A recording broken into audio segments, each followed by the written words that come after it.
ከሐዋርያቶቹ መካከል ስንት ታውቃለህ? ማን ታውቃለህ? ሐዋርያቶችን ጴጥሮስን፣ ዮሐንስን ሐዋርያቶቹ ጴጥሮስ፣ ዮሐንስ፣ ማቴዎስ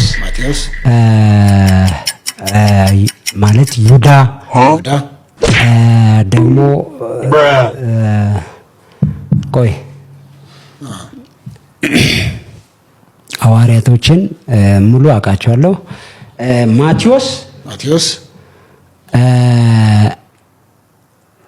ማቴዎስ ሐዋርያቶች፣ ጴጥሮስ፣ ዘብዴዎስ የሰሎሜ ልጅ የተባሉ ይቀጥላሉ ማለት ነው። እነ ማርቆስ ተብሎ ይቀጥላሉ። ኦኬ መልካም። እንደዛ ከሆነ እንግዲህ አምስቱን ብቻዎች ታውቃቸዋለህ? ሶላውን አውቀዋለሁ። እሺ ምንድን ናቸው እነሱ? ሶላ ስክሪፕቸር መጽሐፍ ብቻ፣ ወንጌል ብቻ፣ ሁለት ፍቅር ብቻ፣ እምነት ብቻ፣ ክብር ለእግዚአብሔር ብቻ። ክብር ለእግዚአብሔር ብቻ። አዎ እሺ ሌላ ጨምር። 5 ነው። ጨምር፣ ይቀራሉ። ጨምር። አይገር ይበቃል። አዎ እሺ በቂ ነው። ጥሩ። መጽሐፍ ብቻ፣ ወንጌል ብቻ፣ እምነት ብቻ፣ ፍቅር ብቻ፣ ክብር ለእግዚአብሔር ብቻ። 5 ሞሉ ማለት ነው። እሺ ጥሩ። ከዛ የክርስቶስ ሁለቱ ባህሪያትስ? ሁለቱ ባህሪያት ፍጹም ሰው፣ ፍጹም አምላክ። እሺ ፍጹም ሰው፣ ፍጹም አምላክ።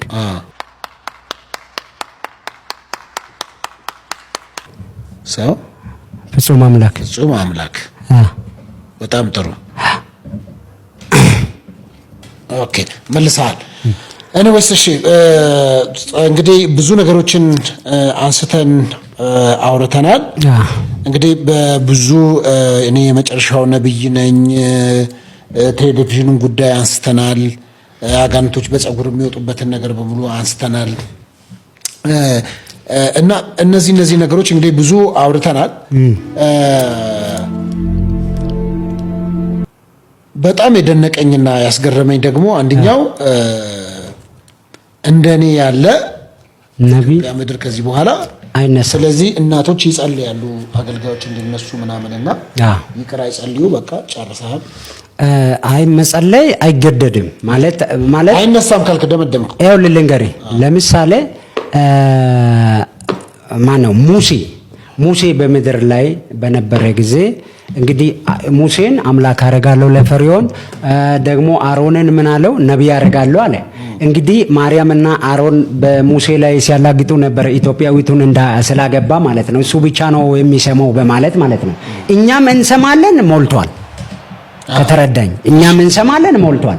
ግን እግዚአብሔር ከዛ ሁሉ አሁን ከሙሴ ጋር ሲያገለግሉ የነበሩ እነ ካሌብ አሉ፣ እነ ኢያሱ አሉ። ከነዛ መካከል ማንን ጠራ? ደግሞ ሙሴ ከሄደ በኋላ ኢያሱን። ካሌብ እኮ አለ። ለምን ሁለቱ አልተጠሩ? ስለዚህ መሀል ላይ እግዚአብሔር ሜጀር አርጎ ወይም የመጨረሻ ነብይ አርጎ ወይም እግዚአብሔር በእግዚአብሔር ወንጌል ውስጥ ያለውን ነገር ንጹህ ነገር ከተጠቀምክ እግዚአብሔር ለራሱ ሙሉ ረጅም እድሜ ሰጥቶ ሊጠቀም ይችላል። ስለዚህ ከኔ በኋላ እኔን የሚያክል ነብይ አይነሳም።